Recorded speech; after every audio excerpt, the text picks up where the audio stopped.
Back to that breaking news for you, and it is literally happening right as we speak. Downing Street is reportedly bracing for a leadership onslaught tonight. Now, GB News understands that senior Conservative MP Sir Simon Clarke is pushing for Rishi Sunak to quit as leader, saying that he should call time on the doom loop.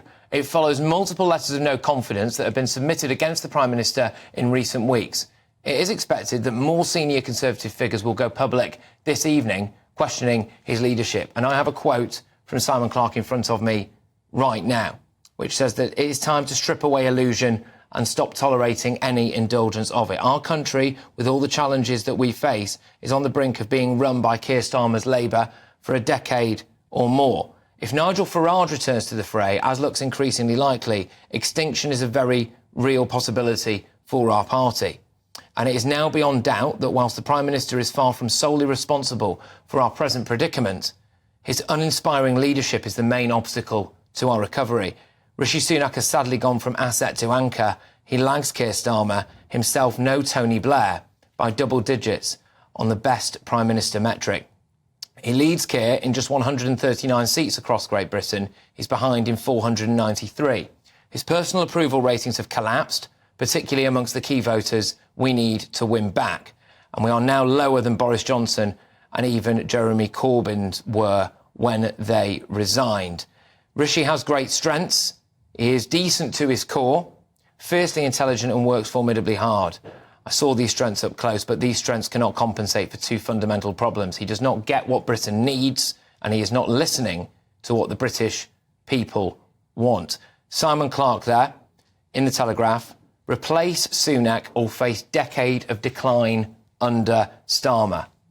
That is the very latest. We will have much more on this throughout the show. We're sticking with it right now. I've got on my panel political commentator Suzanne Evans, another political commentator as well, Alex Armstrong, and author and journalist Rebecca Reeves. Suzanne, I'll start with you. We're expecting that we could get more interventions from more senior Conservatives tonight. Is Rishi Sunak doomed? Not yet, no. I mean, it's gripping stuff, isn't it? So Simon Clarke's obviously put his head above the parapet. I'd be very surprised if he'd done that without knowing that he'd got other support in his party and that other people would come forward as well. But whether, of course, that happens remains to be seen. It's very hard to argue with what he's saying about Rishi Sunak. There's no doubt his leadership is very uninspiring whatsoever, lagging dramatically in the polls. They're on about 22%, Labour's on about 45%. Rishi Sunak's personal approval ratings are absolutely, totally in the doldrums. 54% of people, I think the last poll I saw, just think he's doing a terrible job. But can we really afford to have another Prime Minister after the five we've already had? Well, Simon Clarke thinks so. Another absolutely explosive quote here. The unvarnished truth is that Rishi Sunak is leading the Conservatives into an election where we will be massacred. Alex, this is big. Yeah, I mean, I don't know if Rishi Sunak's doomed, but the Tories certainly are at this point.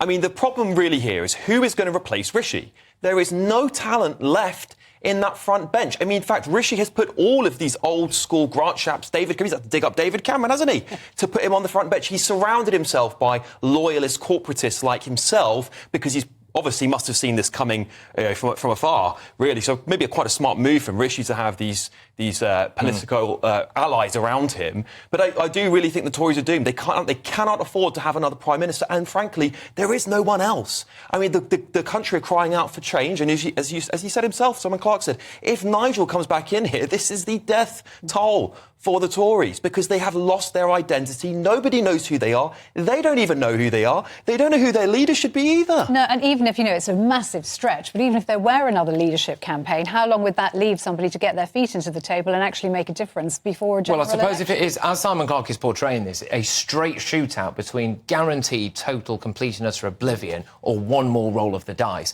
then frankly, why not roll the dice, Rebecca? Because rolling the dice is so fundamentally selfish. If any of these people actually loved their country, they would say, we're going to lose it. We're going to have 4 years to work on our party, nourish new talent, bring up young politicians who will be interesting competition in 4 years' time. Don't know where he's got this decade from. That's not what would actually happen. You would have another election in the middle middle of that. I think what he's doing, to paraphrase, not guaranteed 10 years. Is a wordplay on Keir Starmer's decade of renewal. But it is right? And he's saying a decade of decline. But what a negative, nasty attitude that he doesn't believe in his own party enough to be able to say we could take half a decade out, regenerate and come back. I don't even like the Tories, and I'm nicer to them than he is. I don't think they could get back in 4 or 5 years' time. Remember, they'd have to get a whole new tranche of young MPs, which would need new seats because they're going to get wiped out anyway. So all you've got left are those safe seats where they're just on guard. But you could create a generation of people who could fight an interesting election in 5 years' time, which at the moment there is no one. The thing is, Rebecca, we saw the last polls, last week, absolutely devastating for the Conservatives, down to 169 seats. But is that not far worse than the Tony Blair area in 96? Do you not think that the big problem, if I were... Nadine Dorries has just tweeted saying, and we're off. OK, so there we go. Yeah. That does imply that over the course of this show, if you are just joining us, OK, if you are just joining us right now,